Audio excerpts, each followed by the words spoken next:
Call of Duty's back, Modern Warfare is back, and I'm extremely excited. Here are a couple of reasons why I think this is going to be such an important Call of Duty release, something that we're going to be playing for a very long time from now. And a big shout out firstly to Nick Holden, who went up to Infinity Ward on behalf of Critical Hits about a month ago. Because of his experience seeing the game for himself, chatting with the developers, and his interview with the developers, I have a pretty good knowledge of what's been happening with Call of Duty Modern Warfare, or Modern Warfare. The name has changed and I'm kind of excited about that. I'll tell you why. I'm gonna include links to all of their coverage in the description below, so please go check them out and please go have an in-depth deep dive with the South Africans that went up to Infinity Ward. But here's a couple of reasons why I think this is gonna be such an important Call of Duty title. And one, we're gonna be playing for a very long time. The first reason is the single player campaign. The name is extremely important. It's now Modern Warfare, which is definitely a callback to Call of Duty 4 or Modern Warfare, the game that a lot of us grew up playing. It's a very important title because it kind of defined Call of Duty for a very long time. When we started leaving the present and stepping into the future, a lot of people were like, we want the boots on the ground experience. I don't think people were articulating exactly how they felt. I don't think people wanted a boots on the ground experience necessarily. They were hopping towards Call of Duty 4 and the kind of experience you got with Call of Duty 4. It was raw, it was authentic, it was familiar. It did the core of what it was supposed to do extremely well and kept us coming back for more. So I feel that Modern Warfare is going to be doing exactly the same thing. The single player campaign has got a couple of differences, although they say that the length of the campaign is going to be pretty much what we expect from a Call of Duty game, which I like. I don't like huge long single player campaigns. I generally like to get through a very well crafted experience, narrative experience that I can enjoy and jump into a multiplayer component. Captain Price, one of the main characters in Call of Duty 4, is returning and he's kind of been reimagined within the new Modern Warfare universe that they're starting to paint. And I really like their approach to this. One of the ways they described themselves was how like the Dark Knight recreates the Batman series and how Christopher Nolan's interpretation bred this a whole new world. It's a similar thing. What happens if we reinterpreted Modern Warfare, or at least the universe of Modern Warfare, in a new way? And I think that's where Captain Price comes in. He seems to be a lot more grittier, he seems to be a lot more gray, and that's a big theme narratively for the single player campaign, that war is not necessarily goodies versus baddies. It's an ugly mess and it's a terrible experience to participate in, but it's real and it's something that a lot of games don't really go there. And it's one of the reasons I really loved Call of Duty 4. It was this weird experience where war isn't this clean cut outcome. You don't kick down the doors, you aren't the hero and rescuing the hostages. Sometimes your experience of that is gray. It's not black and white. Even morality in war is even kind of gray. It's not this black and white thing where the outcome is always good and all bad, or you're fighting for the good guys and these people are fighting for the bad guys. Sometimes war is just this big ugly mess. A lot of games don't really go there, and I thought Call of Duty 4 did this in really creative ways. Like obviously the story dramatized this, being in a bomber plane kilometers above your opponents and just bombing them, only having to hear like a pilot like talk to you and go like, I'll buy you a beer after this. It felt ugly, it felt dirty. Like, what are we doing? There's no challenge for these people. They don't even have a participation or a say in their life. Like, they literally just instantly die. They don't even know that they're being targeted. And it's this really uneasy, unsettling feeling that they're trying to get from you all the time. The mission with the nuke. Okay, there's gonna be a few spoilers for Call of Duty 4, so you better have played it. Mission with the nuke, where you have to rescue one of your fellow soldiers. It's this hectic battle where things don't go your way, and eventually you're on your escape. You reach the LZ and you're on your plane out of there, and a nuke goes off. And everything that you just experienced was for nothing. As teams are on site and attempting to disarm. I repeat. Everyone hang on!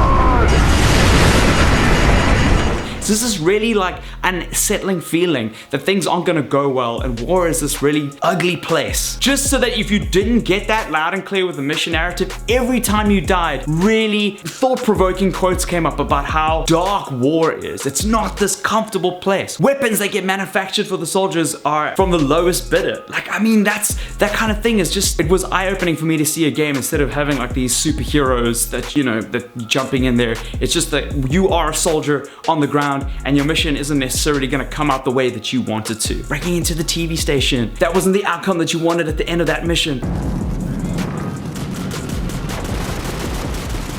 think he's in there. I hear him. Do it.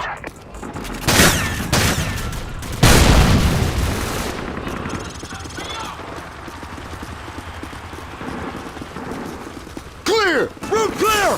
He's not here. It's on a loop. Broadcast is recorded. Like, it was just such a well-crafted game. In the new Modern Warfare, this kind of storytelling is definitely going to be there. They're speaking about the outcome of your missions being grey. It's not clear-cut what you need to do, and to emphasize that you get choices in the matter, and those choices might not lead to the best outcome. They haven't explained yet if the choices you make have different endings or take your character on a different mission path, like a choose your own adventure. That would be great. Something a little bit more Mass Effect-y, but who knows? Like, I trust the storytelling capabilities of Infinity Ward, and I think it's going to be very exciting. Plus, a lot of the game developers that worked on Modern Warfare 2 have moved over back to Infinity Ward to work on this because they heard how exciting this is, and that also just gets me super excited. So morality is taking a huge part in the storytelling, and I think that's important for a war game set in 2019. The mission structure is going to kind of be broken up into 50% you're playing as like a tier 1 soldier, and the other 50% being like allied fighters. So I'm expecting a lot of mission structure to a traditional Call of Duty, but with very considered choices when it comes to the characters that you're playing. In fact, one of the missions they showed off behind closed doors was you play a 9-year-old girl that is being under attack by enemy forces, and your experience as this 9-year-old girl all the way through to, I don't want to give too much away from what I heard because I think it will be quite an affecting scene. You have to make some decisions which kind of suck, and that is a side of warfare that's not really shown, but there are families and civilians that are affected, and that's very exciting. The other mission that they showed off, just to emphasize and dramatize the moral decisions that you have to make and to try circumvent your prejudices when playing it, was there's a mission set in Piccadilly, like in a townhouse around the corner. You get in, you hear that there's a hostage and some terrorists. You burst in, you kill these terrorists, and you find the hostage, only to find out that that hostage has been strapped with C4, or at least is in some capacity a suicide bomber, which is really out there. It just really plays with like what you expect when you play a war hostage rescue game, and they're just trying to like really circumvent who you think of the enemies versus who your allies are. The way they describe the storytelling mechanism is it's more Jaws and not Saw. So as far as my interpretation of that is, it's going to be less grotesque and more of an uneasy fear. So when you watch Saw, obviously everything's like, it's gore and it's hectic, it's unsettling, but because of what you see in front of you, like these very graphic imagery. But instead, by focusing on the Jaws principle, in Jaws, the shark is this always like ever-present fear in the water, and you just feel uneasy watching the movie. That's where the horror comes from. Just like you never know when you're safe. And I think that that's the kind of way that they want this to work out. The outcome of the mission that you expect might not be the outcome that actually happens. Very much like Call of Duty 4, which is, it's about time. That's what I want from a Call of Duty. As a result, I would say that the narrative is going back to its roots. That is what made Call of Duty such an affecting game for me when I played it. It wasn't me as a hero with a gun busting through thousands of people. It was me doing that for naught, coming up to this harsh ending that I didn't expect to happen, and that really makes a huge difference to me. That is a powerful storytelling mechanism, and I think that they're really gonna nail it with this one. Great, so we have an incredible story and some really effective storytelling mechanisms. Obviously a single player campaign, but the graphics were jaw-dropping.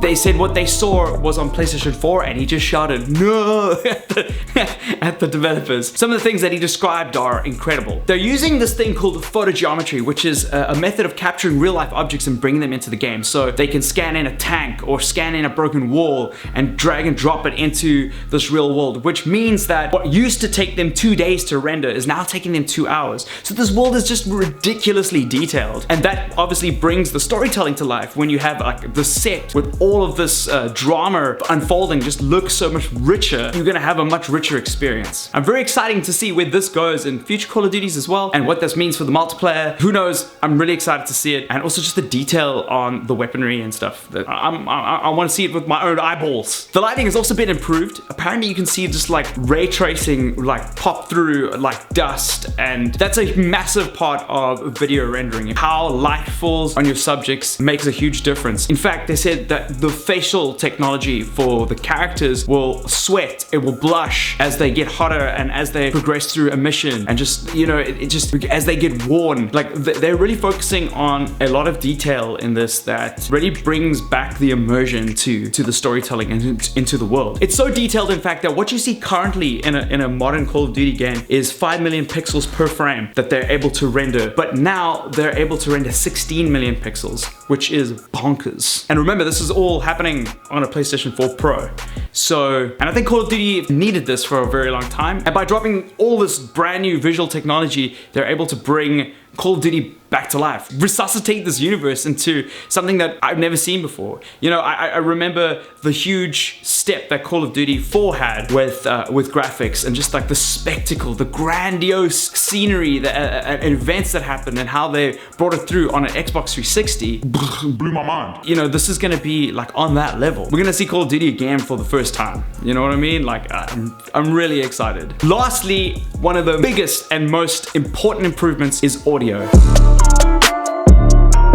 Focusing on audio has been something that I think a lot of game developers have lacked. It's kind of this afterthought. You know, they want to show some great screens, but audio always generally takes like a back seat with these titles. They think that they're just gonna code for stereo. That's good, whatever, it works. If you want real immersion, you want great audio. If you're making a film, any film school student will tell you that 70%, 60 to 70% of a film is audio. The rest of it's what you see on screen. So a horror movie without sound is not a horror movie at all, for instance. What was described to me about how it sounded was pretty remarkable. For instance, they recorded gunfire firing in completely different like acoustic environments, some tunnels, hallways, open streets, and how your gunfires can transition and change depending on what environments it's in. And it's not just your gun that does this. The detail went all the way down to like when you discharge a round, a shell will collapse into the ground, and the sound will be different, not only depending on the environment that you're in, but by the material that it lands on. So if it falls into brick, it's gonna make a different sound to when it falls into steel.